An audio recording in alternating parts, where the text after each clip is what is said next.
Saka munonza ani manje? Ndinonza Enoch. Manenguva yakareba zvakadii muchiita Father Christmas pano paJenasi?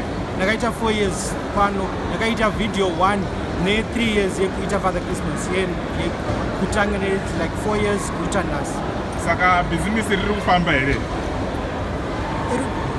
Iri kuita but hapana munhu rakawanda because pane mari iri shoma iri kutenderera muZimbabwe. Saka munokwanisa here kuti murarame nemari kana kuti murongoitira kuti mufadze henyu vana vadiki vanenge vachiuya? Aiwa, ndiri kuita kunofadza vana chete because vana ane rudo neChristmas neFather Christmas nekunofadzisa chete. Saka munongoitira panapa here kana kuti pane kumwe kwamunombopota muchienda? Aiwa, ndakaita 4 years ndiri pano from December 1st kusvika 25 ndiri pano for the last 4 years. Aiwa, tinotenda zvikuru. Adavasi.